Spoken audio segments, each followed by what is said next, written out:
Madame, Messieurs, bonjour, ravi de vous retrouver. Bienvenue dans votre journal de 15 heures. Voici les principaux titres. La primature et le ministère des Infrastructures ont procédé à l'inauguration de la route rurale reliant Boli, Adailou et Dafeinatou dans la région de Tadjoura. Dans l'actualité internationale, les services météorologiques alertent sur un possible épisode El Niño cet été, susceptible d'entraîner des impacts climatiques significatifs à l'échelle mondiale. C'était les titres. Bonjour et merci de nous accueillir chez vous.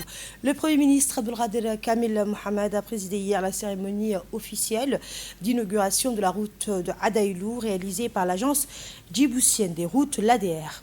Cette infrastructure marque une étape majeure dans le renforcement du réseau routier national et l'amélioration de la mobilité des populations de la région. La cérémonie s'est tenue en présence de plusieurs hautes autorités de l'État, notamment le ministre des Infrastructures et de l'Équipement, Saïd Nouh Hassan, le ministre délégué chargé de la décentralisation, Omar Hussein Omar, le ministre du Budget, le préfet de la région de Tadjoura, Mohamed Hamad Abbas, le président du conseil régional de Tadjoura, ainsi que M. Hassan Hamed Ibrahim, ancien ministre des Infrastructures et de l'Équipement, aux côtés des autorités administratives, des parlementaires et de nombreux habitants de la région.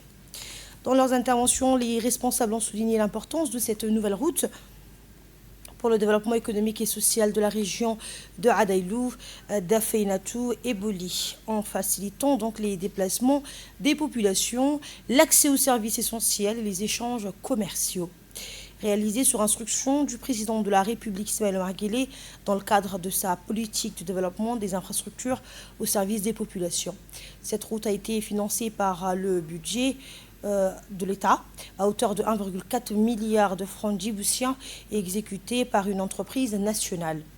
Longue d'environ 31 km, la route de Adailou constitue un axe stratégique de la région de Tadjoura. Elle relie Boli à Dafeinatou en desservant la localité de Adailou, contribuant ainsi au désenclavement de cette zone et à son intégration dans les circuits économiques régionaux. À l'issue de la cérémonie, après la coupure du ruban inaugural, la délégation conduite par le Premier ministre a emprunté le nouvel axe routier reliant Boli à Dafeinatou. Cette visite a permis aux autorités de constater concrètement l'importance de cette infrastructure pour le désenclavement de la région, l'amélioration des conditions de vie des populations et le renforcement des échanges économiques entre les localités concernées.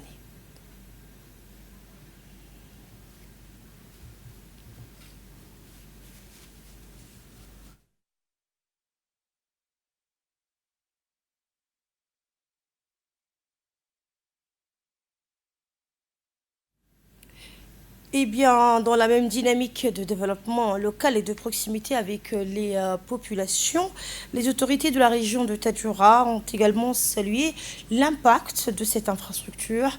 Les autorités locales ont ainsi souligné les retombées positives de cette nouvelle route sur le développement régional. Écoutons à ce sujet le préfet de la ville de Tadjoura. C'est avec une immense joie et un sentiment de fierté partagée que je vous souhaite la bienvenue aujourd'hui sur ce ruban d'asphalte neuf qui va changer le visage de notre région. Pendant longtemps, cette route était plus qu'une piste, c'était un obstacle.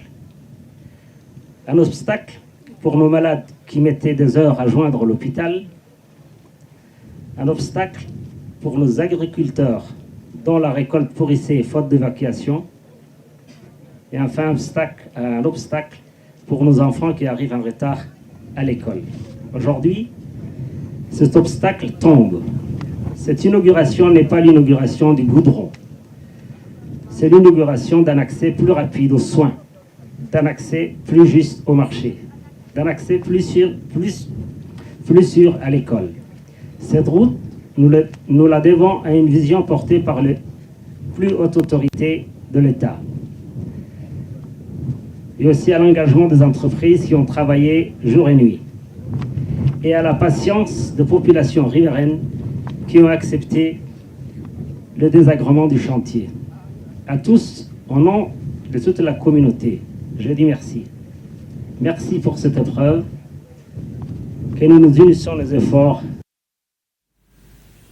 Et pour le gouvernement, ces investissements s'inscrivent dans une politique plus large de modernisation des infrastructures et de désenclavement des zones intérieures. Écoutons à présent le ministre des Infrastructures et de l'Équipement, M. Syed Nour Hassan. Infrastructure attendue depuis longtemps par les populations de cette belle région de Tadjoura et dont mon prédécesseur, M. Hassan Mohamed Ibrahim, a pris à bras le corps. Gaba, Gaba, Gaba. Cette réalisation n'est pas un projet ordinaire. Elle est avant tout l'expression concrète de la vision de son Excellence, M. Ismaël Omar Guelleh, président de la République, qui a toujours placé le désenclavement des localités, la justice sociale et l'équité entre les régions au cœur de l'action publique. Aujourd'hui, nous pouvons dire avec fierté que cette volonté du chef de l'État a été exécutée. Avec un linéaire d'environ 30 km, cette route relie désormais plusieurs localités importantes de la sous-préfecture d'Adeilou, notamment à Doïla jusqu'à Dafainetou. Elle vient de mettre fin à une situation d'enclavement qui pesait depuis trop longtemps sur les populations, leurs activités et leur accès aux services essentiels. Et dans une interview accordée à notre équipe sur place, le Premier ministre Abdelkader Kabil Mohamed a donc tenu à exprimer ses sincères remerciements aux habitants de Ouémar pour l'accueil exceptionnel qui lui a été réservé lors de cette cérémonie. Il a rappelé que la construction de cette route a été réalisée sur instruction du chef de l'État dans le cadre de sa politique de développement des infrastructures au service des populations. Ce projet d'un coût total de 1,4 milliard de francs djiboutiens a été exécuté par une entreprise nationale dont il a salué le professionnalisme et l'engagement. Il a également souligné que cette infrastructure répond à une demande exprimée de longue date par les populations de Ouémar auprès du président de la République. Aujourd'hui, cette aspiration est devenue une réalité grâce à la volonté et à l'engagement des plus hautes autorités du pays. Cette route revêt une importance capitale pour les agriculteurs, a-t-il dit, de la région. Elle facilitera considérablement le transport des produits agricoles vers les marchés, et réduira les délais donc, et les coûts de déplacement et contribuera ainsi au développement économique et social de la localité. Enfin, le Premier ministre a réaffirmé la détermination du gouvernement à poursuivre les investissements dans les infrastructures de base afin d'améliorer les conditions de vie des populations et de soutenir les activités productives à travers tout le pays. Dans la continuité des actions gouvernementales en matière de développement et de gouvernance locale, d'autres réformes sont également engagées au niveau des collectivités. La commune de Belbela franchit ainsi une étape historique en organisant pour la première fois une journée de concertation et de lancement consacrée à la régulation et à la sécurisation des véhicules tricycles, taxis et minibus Tata. Cet événement inédit placé sous l'autorité du sous-préfet et du maire traduit une volonté politique ferme, reprendre en main la mobilité urbaine et offrir aux habitants des solutions sûres, ordonnées et dignes. Avec plus de 500 000 habitants et plus de 4 000 tricycles circulant chaque jour, la commune de Belbela fait face à une mobilité informelle devenue ainsi indispensable, mais également source de désordre et d'insécurité. Les autorités locales, en partenariat avec les ministères de l'Intérieur et des Transports, les forces de sécurité, les syndicats et les associations citoyennes entendent désormais instaurer un cadre légal et organisationnel clair, définir des normes techniques, renforcer la discipline routière et garantir une protection sociale obligatoire pour les chauffeurs. Cette initiative illustre la montée en puissance institutionnelle de la commune de Belbela qui se positionne comme un modèle de gouvernance locale.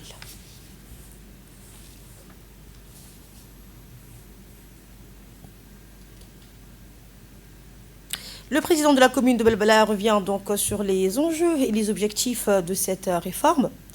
Dans son mot, le président de la commune de Belbela a rappelé que cette initiative marque une étape décisive dans l'organisation de la mobilité urbaine au sein de la commune. Il a souligné que la régulation des tricycles, taxis et minibus répond à une nécessité urgente de sécurité, de discipline et de modernisation du transport public. Le président de la commune de Balbala a également insisté sur l'importance d'accompagner les acteurs du secteur dans un cadre légal clair, garantissant à la fois leur professionnalisation et leur protection sociale. Enfin, il a réaffirmé l'engagement de la commune à travailler avec l'ensemble des partenaires institutionnels et sociaux afin de garantir une mobilité plus fluide, plus sûre et plus digne pour les habitants de Balbala. Au-delà des infrastructures et de la gouvernance urbaine, le secteur de la santé poursuit également son renforcement dans les régions. L'hôpital régional de Tadjoura poursuit le renforcement de ses capacités médicales afin d'améliorer l'accès aux soins pour les populations de la région. L'établissement dispose désormais d'une offre élargie couvrant les analyses biologiques, la maternité, l'imagerie médicale, les consultations spécialisées ainsi que les services d'évacuation sanitaire. Le laboratoire de l'hôpital assure une large gamme d'analyses médicales indispensables au diagnostic et au suivi des patients, tandis que le service de maternité prend en charge le suivi prénatal, les accouchements ainsi que les soins aux nouveau-nés. L'établissement s'est également doté d'un service de radiologie permettant la réalisation de radiographies et d'échographies, réduisant ainsi les déplacements des patients vers Djibouti-Ville pour certains examens. Par ailleurs, plusieurs consultations spécialisées sont désormais assurées sur place, notamment en pédiatrie, gynécologie, obstétrique, médecine interne, chirurgie générale, ophtalmologie, dermatologie et cardiologie. Pour renforcer sa capacité d'intervention, l'hôpital dispose également d'un parc automobile composé d'ambulances et de véhicules adaptés aux missions sanitaires dans les zones rurales et enclavées. Et à travers ses équipements et services, l'hôpital régional de Tadjoura contribue au renforcement de l'offre de santé dans la région et s'inscrit dans les efforts nationaux visant à améliorer l'accès aux soins pour les populations éloignées des principaux centres urbains.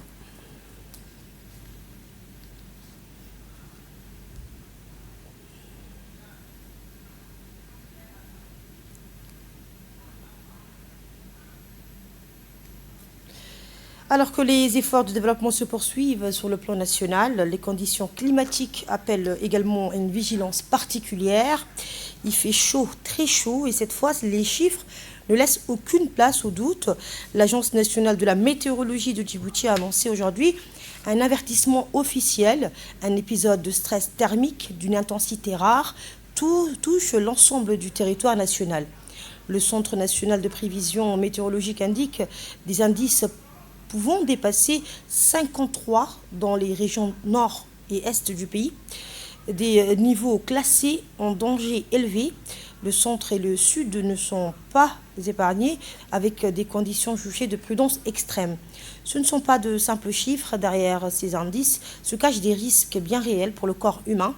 Exposé à de telles températures, l'organisme peut rapidement basculer vers l'épuisement, voire vers le coup de chaleur. Une urgence médicale potentiellement mortelle si elle n'est pas prise en charge à temps. Les populations les plus vulnérables sont en première ligne, les jeunes enfants, les personnes âgées et les travailleurs exposés en extérieur. Mais face à de tels niveaux de chaleur, personne n'est totalement donc à l'abri. La chaleur de Djibouti est une réalité donc bien connue, mais certains épisodes exigent une vigilance particulière. Celui-ci en fait clairement partie. Restez donc hydratés et prudents. Dans ce contexte de réchauffement global et d'extrêmes climatiques de plus en plus fréquents, les experts alertent également sur un autre phénomène météorologique majeur.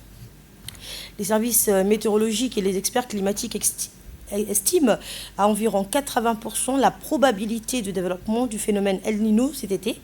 Ce phénomène naturel, lié au réchauffement des eaux du Pacifique tropical, perturbe les systèmes climatiques mondiaux en modifiant les précipitations et les températures. Il pourrait ainsi entraîner des sécheresses dans certaines régions et des pluies intenses, voire des inondations dans d'autres, dans un contexte de réchauffement climatique qui pourrait en amplifier les effets.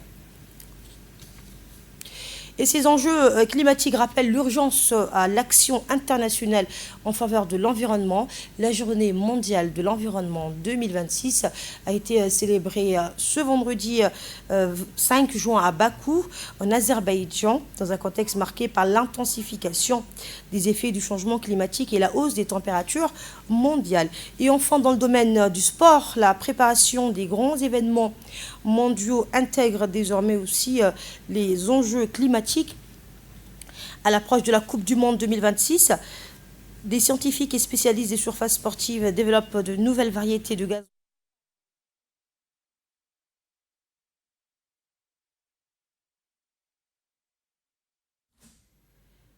À l'approche de la Coupe du Monde 2026, des scientifiques et spécialistes des surfaces sportives développent de nouvelles variétés de gazon capables de résister aux fortes contraintes climatiques et à l'intensité des matchs.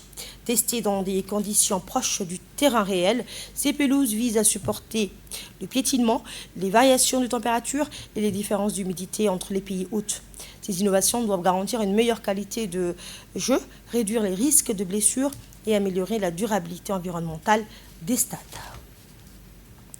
Et ainsi s'achève cette édition de 15h. Merci à vous de nous avoir suivis et très bonne suite de programmes sur Télé Djibouti.